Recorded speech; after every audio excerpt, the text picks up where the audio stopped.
আজকের গল্প মোহ। লিখেছেন কে.কা. বসুদেব। পড়তে যাচ্ছিস নাকি বিয়ে বাড়ি? এত সাজের ঘটা কিসের? আহা, এমন করো কেন? তোমারও তো একদিন এই বয়স ছিল নাকি? হাসালে। সারাদিন ঘরে হাফ প্যান্ট আর স্যান্ডো গেঞ্জি পরে বসে আছে, লজ্জা শরমের বালাই নেই। আমরা ওরা মাধ্যমিক দেওয়ার পরই ফ্রক স্কার্ট ছেড়েছি। শ্যাম্পু করার পর চুল আচ্ছা করে তেল দিয়ে নিতুম। ববির মা কি আমার মায়ের পিছু পিছু স্কুল, কোচিং, এরা হার্ট ফেল করবে সিকিভাগ সহ্য করতে হলে। সেজন্যই তো আরও মেয়েকে উৎসাহ দেবে। জীবনের সবচেয়ে সুন্দর সময়ের মধ্য দিয়ে চলেছে, একটু শখ আহ্লাদ করে নিক। এই জন্য বাবাকে এত পছন্দ রূপুর। ঠিক সময় সামলে নেয়, নইলে মায়ের সিসি ক্যামেরা চোখ আর সুপারসনিক কানের সামনে একদিন টিকত না। তবে যতই হুল ফোটাক, রবিবার দিনটায় একটু না সাজলেই নয়। রিম্পিদের বাড়ি যাচ্ছে ফিজিক্স পড়তে। হয়তো জানতে চাইবেন ফিজিক্সের সঙ্গে সাজের সম্পর্ক কী?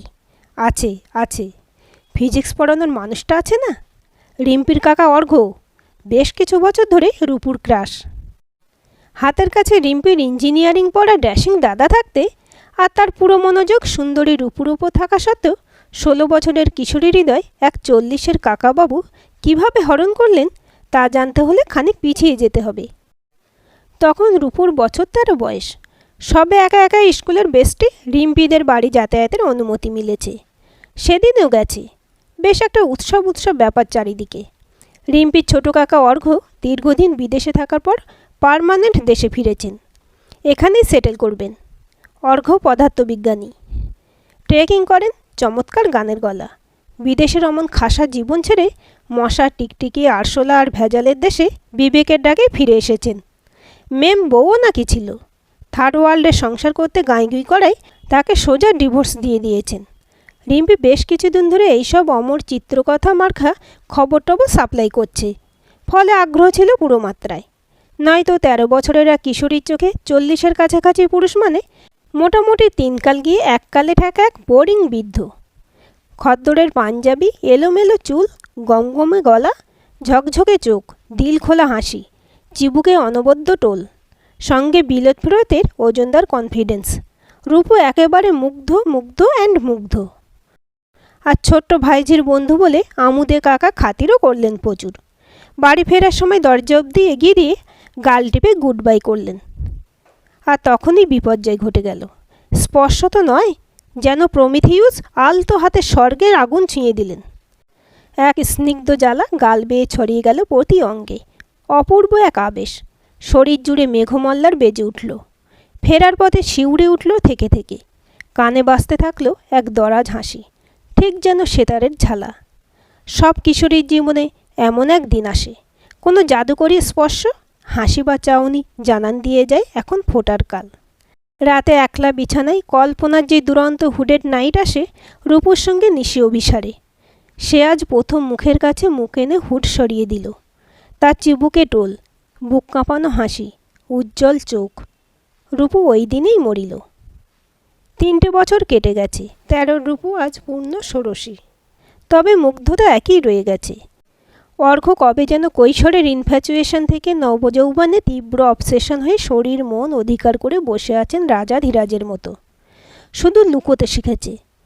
আগে হ্যাংলা চোখ দুটো রিম্পিদের বাড়ির সর্বত্র শুধু অর্ঘ্যকে খুঁজে বেড়াতো, অথচ সামনে এসে পড়লে চোখ তুলে তাকাতে পারত না।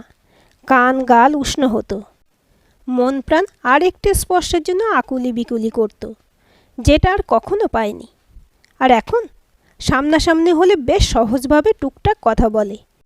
বুকে ঢেউ উঠলেও মুখে তার প্রকাশ হতে দেয় না মোটে। ও বাড়িতে আবার ইদানিং এক নতুন উৎপাতও শুরু হয়েছে। রিম্পির দাদা জিকো হঠাৎ যেন রূপুর ওপর একটু বেশি যত্নশীল। যখন তখন ক্যাবলার মতো তাকিয়ে থাকা, রূপু হোঁচট খেলে তার ব্যথা পাওয়া, ভর বিকেলেও সন্ধ্যে হয়ে গেছে বলে খানিক এগিয়ে দেওয়ার জন্য উসকুস করা। জীবনশ্রেপ অতিষ্ঠ করে দিচ্ছে। আর রিম্পিও তেমনি। সুযোগ পেলেই দাদা হ্যাঁ না দাদা তেনা বলে বান্ধবীর মন দাদার দিকে ঘোরানোর চেষ্টা। মাঝে মাঝে ন্যাকা কথা, তুই আমার বৌদি হলে বেশ হয়। অসহ্য লাগলেও রূপও বুঝতে দেয় না, একটু লাজুক গদগদ ভাবও দেখায়। আসলে ক্যাবলা ব্যক্তিত্বহীন জিকোই তার ট্রাম্প কার্ড। এমনকি ফিজিক্স পড়ার আইডিয়াটাও তারই অবদান। 11-এর প্রথম ক্লাস টেস্টে রূপু রিম্পি দুজনেরই ফিজিক্সে ভয়াবহ ফল। দুই মা একমত, জবরদস্ত মাস্টার দরকার। ছোট কাকাকে রিকোয়েস্ট করি রবিবার করে পড়িয়ে দিতে। জিকো সাগ্রহে সাজেশন দেয়। আসলে তার গরজও কম নয়, বেচারি ইদানিং হোস্টেলে থাকে, উইকেন্ডে বাড়ি আসে। ড্রিম গার্ল সে সময় নাচ গান আঁকার ক্লাসে ব্যস্ত, টিকিট দেখা মেলে না। এই সুযোগে যদি রবিবারে দর্শনের ব্যাপারটা পাকা করা যায়, তাই আর কি। ছোটকা প্লিজ এই মূর্খ দুটোর গতি করে দাও, বোর্ড পাস না করলে এদের তো পাত্রও জুটবে না। জিকো কাকাকে ধরে পড়ে। অর্ঘ্য নিজের এনজিও নিয়ে মহাব্যস্ত। ওদের কাজ হলো সুন্দরবনের প্রত্যন্ত অঞ্চলে বাচ্চাদের বিজ্ঞানমনস্ক করে তোলা, বেশ কটি স্কুলও চালান। তবু জিকোর অনুরোধ ফেলতে পারেন না। এই সরল মেধাবী ছেলেটি ইদানিং তার ভাইপো কম, বন্ধু বেশি। সেই থেকে পড়া বোঝানো শুরু, আর রূপুর জীবনে বসন্তর আগমন। অর্ঘ্যর এলোমেলো ঘরে বিছানায় ব্যবহৃত শার্টে উদাল করা সুবাস। গ্র্যাভিটি, থার্মোডাইনামিক্স, গতিতত্ত্বে যে এত মধু ছিল কে জানত। পদার্থবিদ পরম উৎসাহে বুঝিয়ে চলেন। রূপু বুঁদ হয়ে থাকে, তবে ফিজিক্সে নয়, বিজ্ঞানীর গায়ে ঝিম ধরানো পুরুষালী সৌরভে জুলপিতে উঁকি দিচ্ছে দুই একটা পাকা চুল। উফ, কি অ্যাপিলিং! মুখে হাসি আসবো আসবো করলে চিবুকের টোলটাই প্রমিনেন্ট হয়ে ওঠা। লাভলি। অর্ঘ্য, কবে তুমি আমার হবে? জাদু ছোঁয়ায় কবে অহল্যায় প্রাণ প্রতিষ্ঠা করবে? তবে বেশি বুধার উপায় নেই। রিম্পি পুরো মায়ের মতো সন্দেহবাতিকগ্রস্ত। একদিন জিজ্ঞেসও করেছিল, এই তুই ছোটকার দিকে অমন হাঁ করে তাকিয়ে থাকিস কেন রে? ঋত্বিক সাবা হওয়ার ইচ্ছে নাকি? ছি, এমন বলতে নেই, গুরুজন না। তুই তো জানিস আমার মন কোথায়। ইত্যাদি বলে সেদিনের মতো সামাল দেওয়া গেছিল। তবে সাবধান হয়ে গেছে।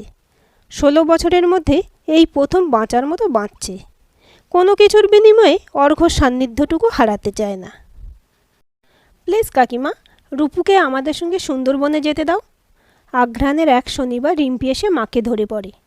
জিকোদের ফুটবল ক্লাব থেকে অর্ঘ্যর গোসাবার স্কুলে বইপত্র, গ্লোব, খেলার সরঞ্জাম ইত্যাদি দেওয়া হচ্ছে। সেই স্কুলে দিদিমণি কাকার ল্যাজ হিসেবে জিকোকে অলরেডি চেনে। তাকেও সবান্ধবে আসতে বলেছেন। বড় বড় কাঁকড়ার ঝালে লোভও দেখিয়ে রেখেছেন। মাকে রাজি করাতে বিশেষ বেগ পেতে হয় না। কাকা তো যাচ্ছেন গার্জেন হিসেবে। আহা, সারাদিন উদম মাঠ ঘাট নদীতে অর্ঘ্যর পাশে পাশে কাটানো। রূপুর কতদিনের স্বাদ। উত্তেজনায় রাতে ঘুম হয় না। রবিবার ভোরে রিম্পিদের বাড়ির সামনে এসে মেজাজ একেবারে খিঁচড়ে গেল। গাড়ির স্টিয়ারিংয়ে বসে আছে জিকো। অর্ঘ্যকে 30 মানায় দেখা গেল না। সে নাকি মালপত্রের গাড়ির সঙ্গে গেছে। রূপুর বেড়ানোর ইচ্ছেই লোপ পেয়েছে। নেহাত না গেলে রিম্পি নানা রকম কুসন্দেহ করবে, তাই গাড়িতে চেপে বসতেই হলো। আবার এক প্রস্ত মানসিক নির্যাতন। রিম্পি বান্ধবীকে কায়দা করে দাদার পাশে বসিয়ে দিল। সামনে বসলে আমার কষ্ট হয়, তোর সঙ্গে পেছনে বসি না। পেছনের সিটের অবস্থা দেখ। রিম্পি দরজা খুলে দেখায়। কাকিমার ডোনেশান পুরনো জামা কাপড়ের পাহাড়। ডিকি উপচে এসে উঠেছে পেছনের সিটে। কোনো মতে একজন বসতে পারে। নতুন নতুন গাড়ি চালাচ্ছি, তুই পাশে থাকলে এনার্জি পাবে। দেখছিস না কেমন সেপটেপ করে ফিটফাট হয়েছে, আবার পারফিউমও মেখেছে। মেজাজটা আরও খানিক বিগড়ে দিয়ে রিম্পি কানের পাশে ফিসফিসিয়ে বলে। তবে তেতো মন মিষ্টি হয়ে গেল গোসাবা নদীর ধারে পৌঁছে। ঘাটে তাদের জন্য অপেক্ষা করছেন অর্ঘ্য। ওপারে যেতে হবে, মালপত্র তোলা হয়ে গেছে, এখন তারা উঠলেই হয়। জীবনে প্রথমবার দুরু দুরু বুকে টলমলে পায়ে পাটাতন দিয়ে ভটভটিতে উঠতে গিয়ে হুমড়ি খেয়ে জলে পড়তে যায় আর কি। একটা সবল হাত সামলায়, কয়েক সেকেন্ডের ব্যাপার। কিন্তু সেই খণ্ড মুহূর্তের জন্যই তো চাতকের অপেক্ষা। অর্ঘ্যর গন্ধ স্পর্শ বুকে নিয়ে কোনো মতে আমার ভয় লাগছে বলে সবার থেকে দূরে সরে বসে। চোখ বন্ধ করে থাকে, নিবিড় ছোঁয়ায় রেশ কাটতে দিতে চায় না। ওপারের ঘাটে অপেক্ষা করছিল এক তন্নি শ্যামা। তাদের দেখা মাত্র খোলা হাসি হাসল। বোঝা গেল শিখরী দশনাও বটে। এই তবে স্কুলের দিদিমণি। কি গো বৈভবীদি, কাঁকড়া বানিয়েছ তো? একগাল হেসে হাঁক পাড়ে জিকো। বৈভবীদি, আমি কিন্তু কাঁকড়া নয়, হাঁসের ডিম খাবো, রিম্পি আবদারের গলায় বলে। সব হবে। দিদিমণি অবলীলায় বইয়ের এক ইয়া বোঁচকা ঘাড়ে তুলে নেয়। খানিক দূরে দাঁড়িয়ে অপলক চোখে রূপু দেখে। সেই পলিমাটি রঙা কন্যাকে দেখা মাত্র অর্ঘ্যের চোখে এক মায়াময় আলো ফুটে ওঠে, ঠিক যেমনটি হয় কাউকে নিবিড়ভাবে ভালোবাসলে। বুক মুচড়ে ওঠে। ম্লান মুখে সবার পিছু পিছু ধুলো ওঠা পথে যেতে যেতে অভিমানী ষোড়শী ভাবে, তোমার যেমন বৈভবী আছে, আমার তেমন ঠাকুরমার বাক্স থেকে সরানো অ্যালপ্রোজোলাম আছে। ঘণ্টাখানেক পর স্কুলের মাঠে পাশে বাঁধানো গাছতলায় বসেছিল রূপু, দূরে নদীর দিকে তাকিয়ে। জীবন এত জটিল কেন? কেউ একজন পাশে এসে বসে, নরম গলায় বলে, কেন তোকে এখানে আনলাম বলতো? বৈভবী দিকে দেখাতে। ছোটকা ওকে বড্ড ভালোবাসে, আমি সব বুঝি। পড়াবার সময় তুই ছোটকাকে দেখিস আর আমি দেখি তোকে। ভয় নেই, আর কেউ বোঝেনি। তোর মতো বয়সে এমনটা হয়, দুদিনে সব ঠিক হয়ে যাবে। রূপু মাথা নিচু করে থাকে। চোখ চলে যায় স্মার্ট ওয়াচ পরা সবল এক হাতের দিকে। আসার পথে গাড়িতে সারা রাস্তা স্টিয়ারিংয়ে রাখা যে হাতের দিকে বারে বারে চোখ চলে যাচ্ছিল, আর একটা অদ্ভুত শিরশিরানি হচ্ছিল মনের মধ্যে। ছি, এসব কি ভাবছি? আমি ওয়ান ম্যান উম্যান। আজ রাতেই বাড়ি গিয়ে খান 25-এর ঘুমের ওষুধ খেয়ে শুয়ে পড়ব। ব্যাস, কাল সারা দেশ দেখবে মেয়েরাও দেবদাস হতে জানে। কাঁকড়া লোভী ক্যাবলা ছেলেটাকে সমুচিত জবাব দিতে মুখ তোলে। চোখ চলে যায় টোল পড়া এক থুতনির দিকে। এলোমেলো নরম দাড়ির আড়ালে যা এতদিন লুকিয়ে থাকত। আরও খানিক উঠে চোখ মিলে যায় এক জোড়া ভরসা ভরা চোখের সঙ্গে। নদী উজিয়ে বয়ে আসে মন উতল করা এক বাতাস। সে যাত্রায় রূপুর আর অ্যালপ্রোজোলাম খাওয়া হয়নি। এমনকি 3 মাস পর এক ফাগুনের দিনে ভাটির দেশে আবার আসা হলো, বৈভবী আর অর্ঘ্যর বিয়ের বরযাত্রী হয়ে। বাসরে বেজায় মজা করেছিল। সবাইকে লুকিয়ে স্কুলের পাশে সেই গাছতলায় বসে ভীষণ রোমান্টিক এক সেলফিও তুলেছিল। কার সঙ্গে? বুঝে নাও। আজকের এই গল্পটি আপনাদের কেমন লাগলো কমেন্ট করে জানাবেন। ভালো লাগলে অবশ্যই একটা লাইক দেবেন আর চ্যানেলটি সাবস্ক্রাইব করে সাথে থাকবেন।